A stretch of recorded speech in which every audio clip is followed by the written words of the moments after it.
The scripture reading is Psalm 113. Psalm 113. Praise the Lord. Praise, O servants of the Lord. Praise the name of the Lord. Blessed be the name of the Lord from this time forth and forevermore. From the rising of the sun to its going down, the Lord's name is to be praised. The Lord is high above all nations, his glory above the heavens. Who is like the Lord our God, who dwells on high, who humbles himself to behold the things that are in the heavens and in the earth? He raises the poor out of the dust and lifts the needy out of the ash heap, that he may seat him with princes, with the princes of his people.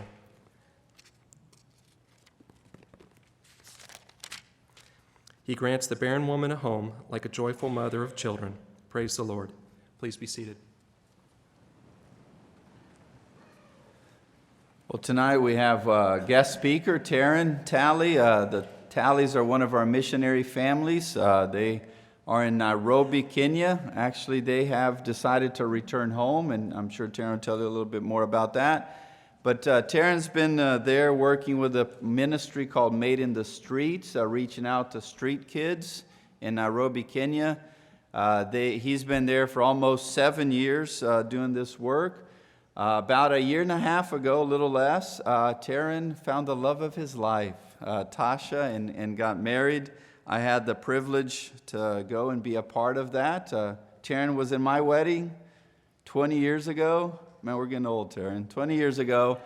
And so I had the privilege to be a part of his. I will say his was a lovely wedding and a much more lively wedding. But we won't go in details there. But Terron married Tasha. She's here as well. And they have a beautiful daughter, Ainsley. If you want to say her middle name, I think it's Kenyan, Zoena. Ainsley Zoena. So you can practice that, Zoena. His brother's here, one of his brothers here, Tracy and sister-in-law and nephew are here as well, and we're glad to have them visit. I've known Terron a long time. Like I said, 25 years, I think, is when we first met. Terron is a wonderful guy, and even early on, it became clear he comes from a ministry-minded family, and it became clear that he was interested in doing ministry and do mission work, and he has been doing that as well. And as life's progressed, like I said, they have a family. Now they're looking to come home, and we're thrilled to have been in a partnership with Terron. And Terron's here to kind of give us one last report about the work in Kenya. So, Terron.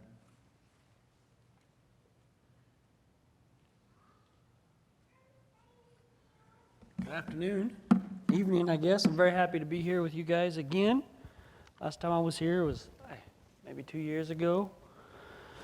Share with you the work that is going on in Kenya, in Nairobi. And I don't know where Tim sat, but I will have to tell you that I am guilty of what he accused me of this morning. If you want to see someone know when they walk in the door and they just know something is wrong in their office, but they're not sure what it is. And then you just get to sit and watch it. So, Tim, I'm sorry. But also just to say that, hey, I don't know that I've ever necessarily told Tim this, but Tim was one of those people who had a spiritual influence on me. It's a blessing, at least I think, for him to be here, to be a preacher at this congregation, and I'm assuming that all of you already know that and you feel that way. But I worked under him for, I think it was a year and a half, and he was one of those guys who had a definite impact on my walk and on my spiritual journey. And so, hey, I feel in some ways a blessing that I know that he's giving to you, he's already given to me. And so I don't know where he's at, but hey, thank you, Tim. He's over here. Tim, thank you. Even though I did give you grief, you needed a little bit of that. I know your wife would say that. But thank you for that. So if you don't know, I'm going to kind of just discuss the work of Made in the Streets and kind of what went on and what happened there and my work as it pertained to the work there. I'm trying to remember. I did these last night and make sure what my first set of slides are here. Yeah, that's what I thought. So I started off, as Mel just told you, I just recently got married. It's been March of 2018, and soon after, 9 months later, we had our little girl, Ainsley.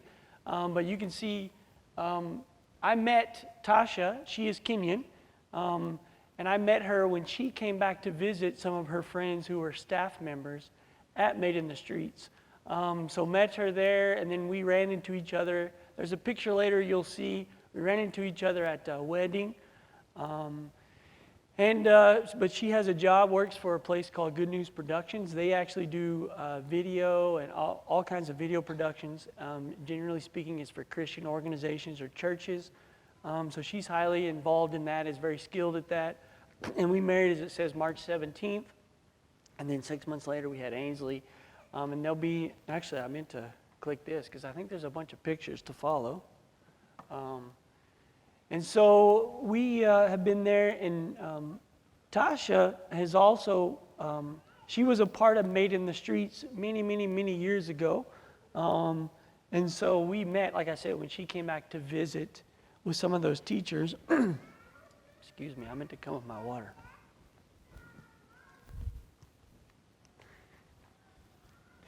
And so I had this, I did these slides earlier, and I had to add a whole bunch of pictures because all of my pictures of my child were from like 1 month, 2 months. And so luckily, Tasha was able to give me a whole bunch of pictures for me to add these pictures. But my daughter has been a great blessing to our life. As you know, as Mel said, I was in his wedding 20 years ago. Well, it took me 20 years later to find someone that I wanted to be with, and I was a blessing. So let me at least kind of introduce you to that story. I was a youth minister in Asheville, North Carolina for 12 years. I wanted to go to the mission field. I wanted to go to Africa. I wanted to go to where my Uncle Tim had been in Kenya. And I just kept thinking I'll find someone. Well, I just never found anybody. And, for me, at one point in time, that became a frustration. Ended up making some bad choices that said some things to maybe some people I dated, did some things that I regretted. And I finally just got to the point where I said, why am I wasting my time? I want to go to Kenya, and I want to do mission work. If the blessing of being married is going to happen, maybe it'll happen in Kenya. And so I finally just accepted that myself, and I finally went. And again, this turned into that when I went at first, it was just going to be a 1 year kind of internship. Well, 7 months later, they're asking me to come back full time. So I came back, and I had met Tasha, but I hadn't really thought much about it. And so I was there to teach these kids Bible, and I didn't really think much about it. And so, I ran into her again at a wedding, and I tell everybody this, and it's the truth, even though she will argue with this. She started Facebooking with me. And so from that, I think it said we dated for almost 4 years because she wanted to make me work for it. But I only to tell this whole one story. Being married was always something I desired, and I tried to do it on my timeline and on my plan. And what it took a long time for me to learn, because I'm stubborn, I'm hard-headed, is that, hey, when we go along with what God's will is for our life, hey, God is going to bring those blessings into your life. And it took me a long time to figure that out. So, hey, some of you young people, if that's what you eventually want to be married, hey, God's timing is perfect. And so, again, I have a blessing of a beautiful wife and now a beautiful child. So I just that's something new that is new to my life that was not a part of me last time I was here. So let me talk about Made in the Streets. Again, I've talked about this before here. And as Mel said, it is a ministry in Nairobi, Kenya. And Kenya is a country of, I think it's somewhere around 40 million people now. Nairobi is the capital city. I've heard different numbers between 4 to 6 million people. So it's a very large city. And with that goes all the the modern thing, the things that happen to a very modern, I don't want to say a very modern city, but a modern growing city in a third world country. So there are thousands of kids who live on the streets of Nairobi, Kenya, who they have nowhere to go, they can't go to school, and so they live on the streets, they live at the trash dumps, and they sniff glue and they sniff jet fuel, and they just live a day-to-day existence. So Made in the Streets was started 20 years ago by a couple named Charles and Darlene Colston. They're actually from Oklahoma, at least Charles is. He's from Duncan, Oklahoma. And I think last time I was here, there were some people who actually knew Charles Colston, knew him when he was a kid, and one lady came up and talked to me about him. But he went over to Kenya to work. This has been, I think, 25 years ago now, or it's even before that. He went over to work with an organization called KCITI, which is, again, another Christian organization started by some other missionaries. It's an industrial training school in the heart of Nairobi, in a place called Eastleigh. So they were going to go be like the principal of this school in the heart of Nairobi, and they would have people come into the training institute, and Charles' job was to be the principal, but also to be an influence as a Christian man, and his wife, and to influence and work with the youth group that met at the church there at KCITI. So they went, and they were doing this work, and they began to notice as they were walking around Eastleigh, because they lived right there, they noticed these kids living on the streets, and they began to befriend some of them and get to know some of them.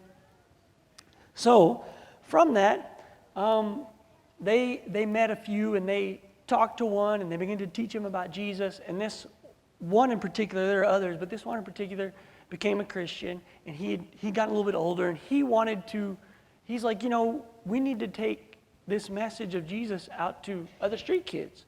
And they were like, yeah, that's great, we should do it. So he began to be taught by Charles' wife and how to go out, and they put magnets on the back of these pictures they would color of Noah and Moses, and they would go out and they had a little magnet board, and they would tell the stories of Jesus and the apostles, and they would stick these magnet pictures on the board. And so they were doing that. Well, this kid came back, his name was Francis, came back and he said, hey, we got a lot of kids who they want to come and hear more about Jesus, so can we do something on a Saturday? We want to feed them and do something for them. So Charles was like, sure, we can do it here at KCITI. And so they were expecting 50. Well, Saturday came, and 200 kids showed up. And Charles was like, oh my, this is great, but we weren't ready for this. So the long story short of that is, Charles began to realize there was a ministry opportunity here, and there was a something that needed to be done for these kids. And so working with these older street boys who had this passion, Charles eventually said, you know what, let me resign. He resigned his job because KCITI, this is not a knock at KCITI, but their response was, hey, this is great, but you need to choose one. Are you going to be our principal, or are you going to work with street kids? Because we can't do both. And so Charles felt like this wasn't something that he thought of, this was something that God placed in front of him. So Charles Colston decided, resign and let me go work with street kids. So this ministry began, I said it's been almost 25 years. So that had been what, 94? If my math is correct? So this kind of began, and it just exploded for Charles. Charles had no support when he quit KCITI. He came back to the U.S. and he found people who wanted to be involved. He went back, and then this ministry just exploded, and they've been doing this for 25 years. Ministry solely dedicated to helping street kids. Now, Made in the Streets is a drop in the bucket. And what I mean is that there are thousands of street kids, and we work with about 90 on average every year. Now, that's not to say that those 90 aren't important. And our prayer is maybe eventually Made in the Streets can grow more, but our prayer is that eventually maybe these kids will go out and begin to tell other kids, and this will become something more. So that's kind of where Made in the Streets began. Now let me, I have kind of 4 sections that I want to show you tonight before I close with the Devo. And there are kind of 4 different areas. And this, I forgot this was even here. So the mission of Made in the Streets, I think it cut it off, is to love and serve children from the streets of Nairobi, Kenya, meeting their physical, emotional, and spiritual needs, loving them fully, equipping them, I'm trying to remember what I put there, equipping them with a job, and helping them to know how to go out and live out Jesus. That is the mission of Made in the Streets. Now, me specifically, I worked these last 7 years as the Bible teacher for all the Learning Center, and I'll talk about that in a second, for all Learning Center and Skill Center Bible classes, teaching on average up to 5 hours a day. And so basically, I just developed my own curriculum, and I would do Old Testament survey, I would do New Testament survey, I did Life of Jesus. So, I've been there for 7 years, so I had a rotation of almost a 3-year plan that I would try to teach these kids through. And again, I did that almost every day. Also, I served as a street minister. I went out on the streets with the Kenyan staff that I worked with, and I would do that 2 days a week, Tuesday and a Friday. And we would go down to the bases, to the trash dump, and we would talk to these kids, and we would tell them about Jesus, and we would tell them about how Made in the Streets could help them. And then last, I also helped lead the street church there in Eastleigh, in our center that we have. We have 2 places, one in Kamulu, and I'll show you in a little bit, and one in Eastleigh. And I was there with the street guys in Eastleigh, helping our team guys as we led worship there in Eastleigh Church. So as I said, there are 4 areas where we have influence or we interact with street kids. And I'm going to kind of just break those areas down. So the first place that we meet and see and are involved in the lives of street kids is in Eastleigh, or I should say on the streets. Eastleigh is where our center and I think the next picture, yeah, I don't know if this thing has a laser pointer on it. Does this have a laser pointer on it? Yeah, that's it. Okay, so I know this map is not great, but if you can see, Eastleigh is this little area right here, okay? And so downtown Nairobi, it's generally right along in this area. So it's not far from the downtown area. Here's downtown, and this is Eastleigh. Now, this is where our street center is. This is where there are a lot of street kids, but there are also many other places around the city where there are street kids. And we have identified some of those bases, and we go to those places. Now, we also, which I'll talk more about in a second, there's a place called Kamulu. Kamulu is more like a boarding school where we have taken these kids that come to our program off the streets, and they now live in like a boarding school situation, and they live with us 24/7, and they go to classes every day, just like any of you students would, but you obviously don't live at the school. But they live there and they go to classes all day, Bible being one of those classes. And so Kamulu, trying to see on this map. It's almost too far away from my eyes. Kamulu is right out here. You can't see the town, but this is a road called Kangundo Road. It's off the map. So Kamulu is over here. To the east, about from downtown, maybe an hour. But it's still considered a suburb of Nairobi. Now, I didn't live at Kamulu. I lived along this road right here. So I was closer to Eastleigh than I was to Kamulu, and I drove to Kamulu more often. Now, that was only to give you an idea of the picture of the city. The magnitude, the line you see around it, I think, is Nairobi County. Now, again, the city is expanding towards Kamulu to the east, and it's growing rapidly. Everybody's coming to Kamulu to Nairobi because that's where the jobs are.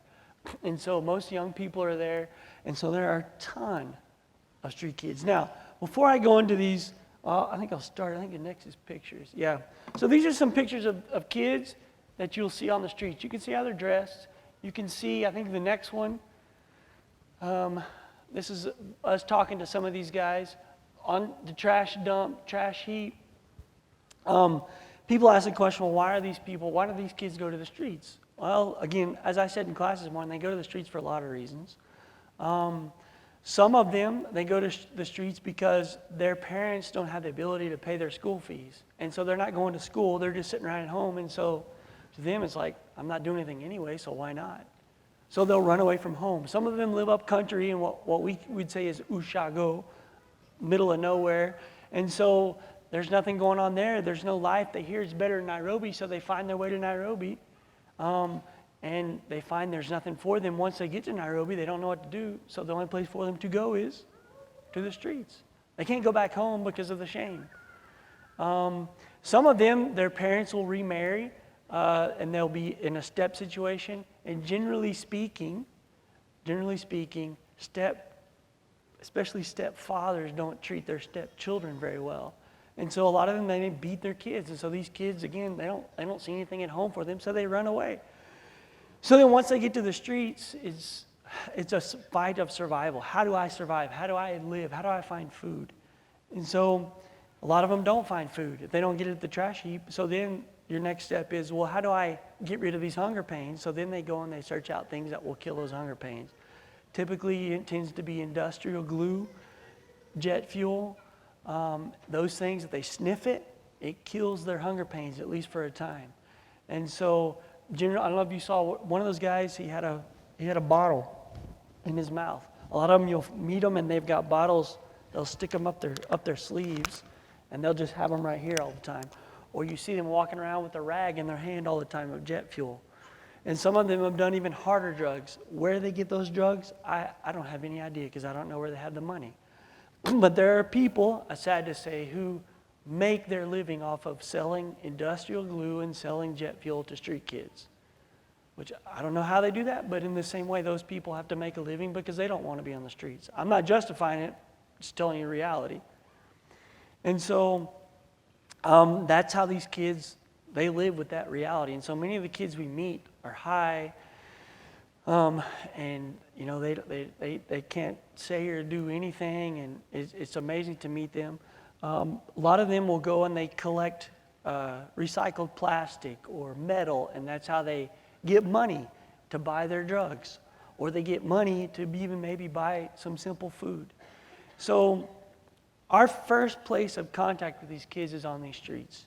We go to the streets, we go to them, we talk to them not only about Made in the Streets and what we can do. At Made in the Streets at our center in Eastleigh, we have a couple simple things we do. We can offer first aid, which happens often with many of these kids. We have to give them first aid because I told the class this morning, these kids are called, the word for them in Swahili is chokora, which just means trash. And so many of these kids believe they are trash, literal trash, because that's what everybody thinks about them. I have told Kenyans before that I work with street kids, and their first response is, why? Why would you do that? Why would you come from America to work with street kids? Because to them, these street kids are worthless. And so our kids that we have that come to us, they all think that they, generally speaking, they are worth nothing. So at our center, as I say, we offer first aid. We have programs that run on Monday, Tuesday, Wednesday, and then every other Friday. So on Monday, there's a mother's program. Many of these mothers come and they have their babies with them. And so there's a program that goes on with these women and their babies. And they'll teach them, they do Bible stories, but they also talk about health and mother's health and what they can do for them. There's also a program for the street boys, and these boys will come and they may have a class of math, a class of games, and then they'll have a class on Bible. And so those things will happen every Monday. The same thing will happen on Tuesday. Boys will come, we do the same type program. Half the team stays, half the team goes and walks onto the streets and bases and visits these kids, which is always what I did. Since I teach every day, I didn't want to stay back and teach, so I walked the bases. Bases is just a place where these kids live on the streets.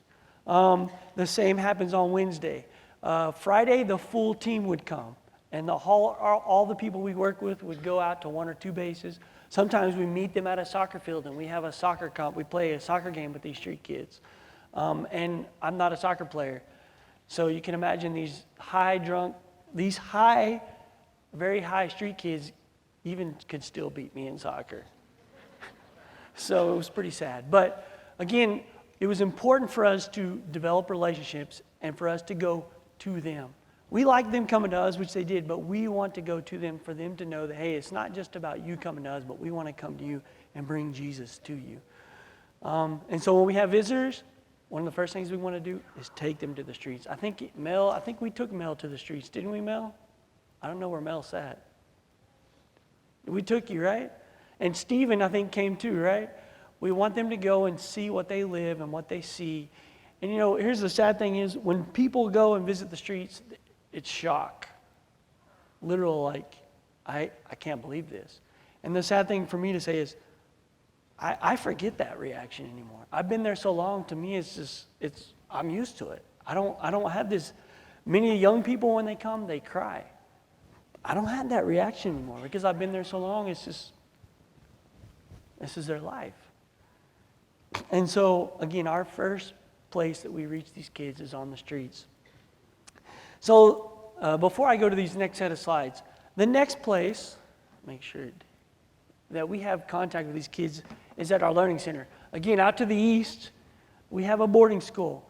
And so we choose kids based on those who come to our programs. Do you come to the Monday program? Do you come to the Tuesday program? Do you come to church on Sunday at Eastley, which we also have? Are you coming? Number two, so not only is it about attendance, but number two, are you already beginning to make the effort to change? Are you trying to be different? Are you trying to are you trying to give up glue now? Are you trying to stop being such a problem when we come to the base or when you come to the center and you're causing problems? Are you trying to quit?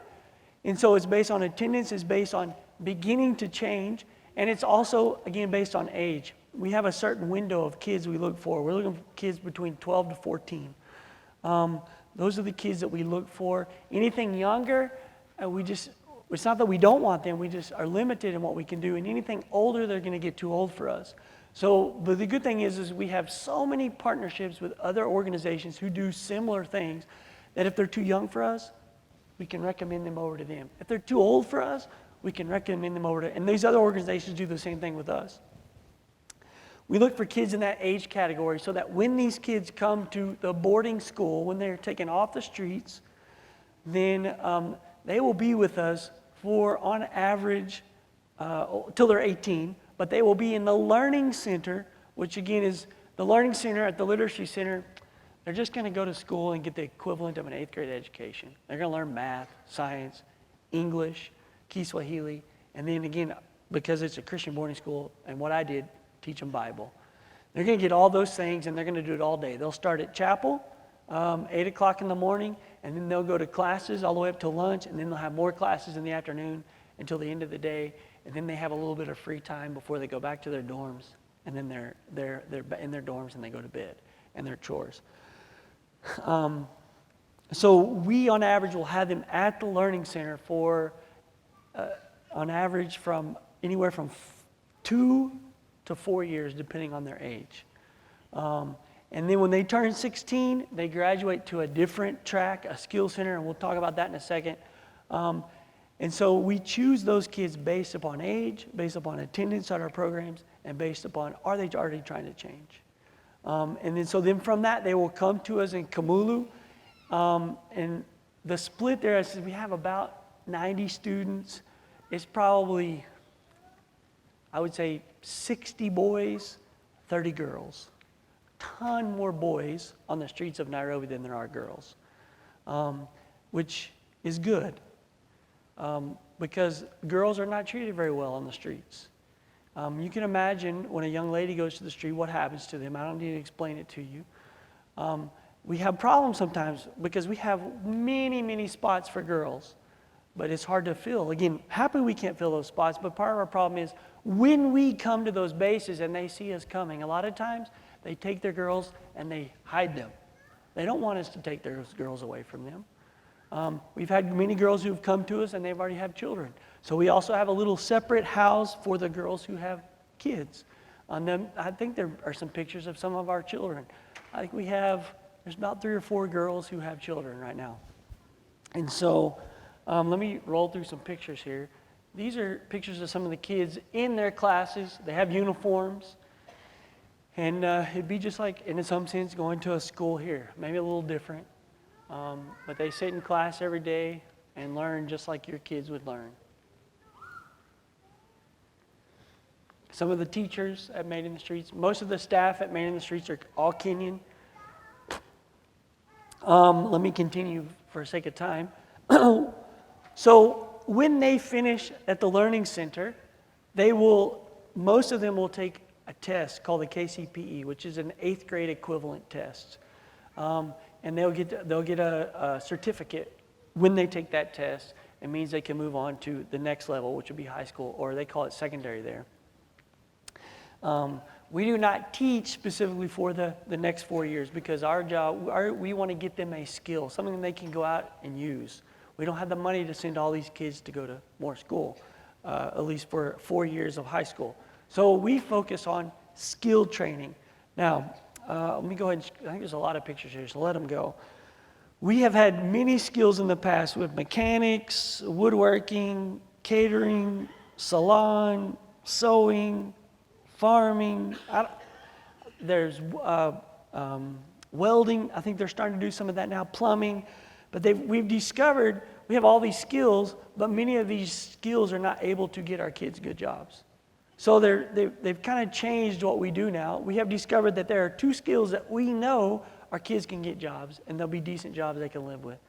Catering and salon. So we have 2 tracks, basically. Our kids, when they move out of the Learning Center, they move into a skill training, they can choose 2 tracks. You can choose catering, you can choose salon. And so catering, they learn everything from cooking to serving. I'm trying to think what else they learn. How to serve, how to cook, everything to deal with that. And salon, they learn how to do makeup, nails, hair, everything. Now with that, they pick kind of like a sub-skill, a secondary skill that has to do usually it's plumbing, welding, mechanics. And it's a secondary thing that they will learn alongside their main skill, but it's something else that they have that they can fall back on that they can use. And so we kind of have a dual track, but it's one of those 2 main ones. And we've had a blessing because we have a restaurant in Kenya called Java. It was born out of a refugee camp, I think started in Sudan, and it was an American who started this restaurant. And he is a Pepperdine graduate. I think he's now since sold the business, but there are Javas all over Kenya. Nairobi itself has, it's 25, 30, it's got a ton.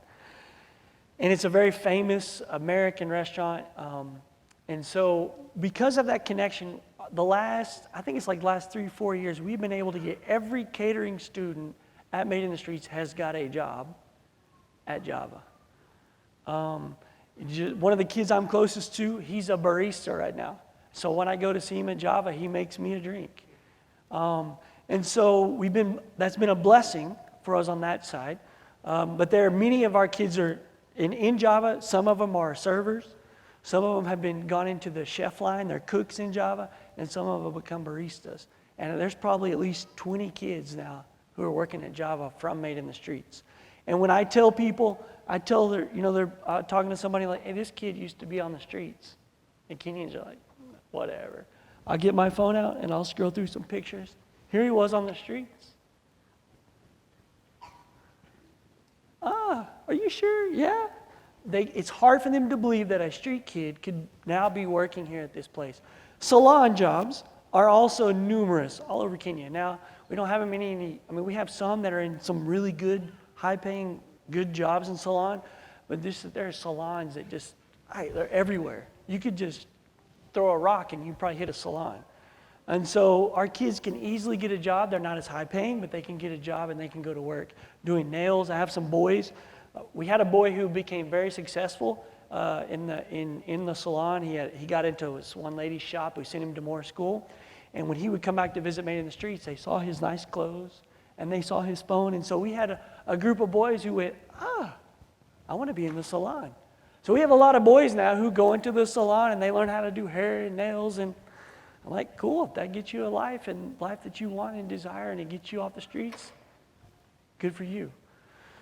And so they will do the skills training for 2 years, 16 to 18. And again, my role in that, I teach a Bible class. At the Learning Center, my classes are more knowledge. We're going to do life of Jesus. We're going to go through the life of Jesus. We're going to go through the book of Acts and talk about the church. We're going to go do an Old Testament survey. I want them to know the stories and so that they know the Bible. When I get to the skills center, completely different. It's like I'm teaching a high school Bible class. I do more topical. We talk about it. We'll pull up a subject, and we'll talk about it, and I'll ask questions, and I'll put them into groups, and I'll let them discuss it. And I get them to try to take the stories that they know and apply it to their life that they know they will live in Nairobi. And so it's a little bit more application than it is just learning. And let me say this. I know people think, well, it's just halfway around the world. These kids are different. And kids are kids are kids. It doesn't matter where they're from. The kids in Nairobi, they want the same thing as you guys want. They want iPads. They want cell phones. They want to drive a car. They want to have a nice house. They want to meet somebody nice. They're no different. They may not have necessarily the capability to have all those things, but they desire them the same that we do. And so I think it's important for us to understand that just because it's a different culture doesn't mean there are differences, but a lot of those things are also completely the same. Last place that we kind of have contact with some of these kids is after graduation. And this is generally in the Nairobi area, some pictures. We have two guys who are kind of dedicated to this program, and it's called Into the World. So these kids have jobs. They can't go to church on Sunday generally because they're working. And Nairobi's such a big place, they can't come to Kamulu every Sunday. So we have a place in the city where they come and they meet and they do a small group like Discovery Bible. The goal is to teach those kids how to learn how to do Discovery Bible, and then they start their own Discovery Bible with their own friends and own people that they know where they're at. And so these guys will meet and they'll have their own. With the guy who does it, his name is Jackton. Him and his wife, Millie, have been involved in the work at Made in the Streets since its beginning.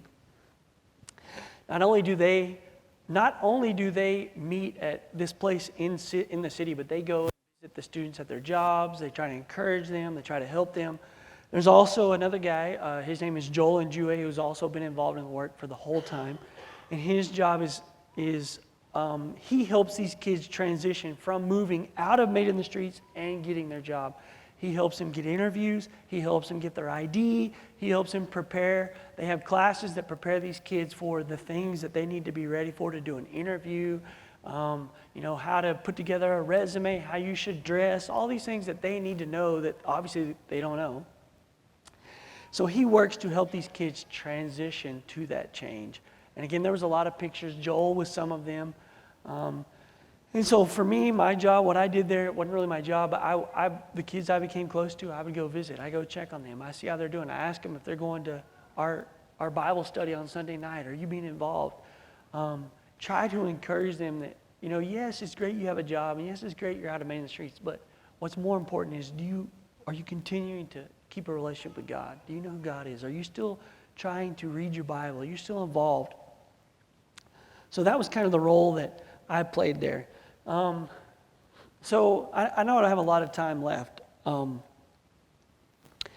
But all I'll just say is this is something I've been involved in with 7 years, and it's a part of my life. And even though I told these guys there, even though I'm leaving, I'm gone. I'm not gonna be full time here at Made in the Streets. I'm still a part of you. And what I mean is just because I'm not there, it doesn't mean I can't be involved in Made in the Streets.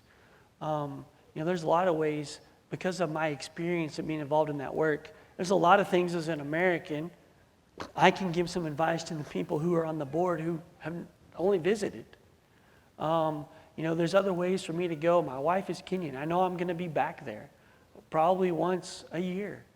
And so opportunities for me to go back and see those people. So even though I may not be there all the time involved in that work, they're always going to be family to me. And so help them to understand, that, and I should have started with this. This church has been a blessing to me. You've been a part of this work, helping me for at least, I think it's been the last 2 years. And I'm thankful for this church being willing to help me and go and do something that I was passionate about, working in the inner city and working with street kids. And so I'm thankful for this church. For me, it was a time, and I'll keep this quick, was time for me to come back for family reasons mostly. Health, not for me or my wife, but for other people in our family, health reasons. And my wife wants to go to more school, and so this was a perfect time for us to return. But the work it Made in the Streets, as I said, it continues on. They've been doing it for 25 years. The staff is 98% Kenyan. And they know what they're doing, and the work is going to continue. And they are changing the lives of street kids. And I just showed you a lot of pictures, and I think there's more pictures. I forgot.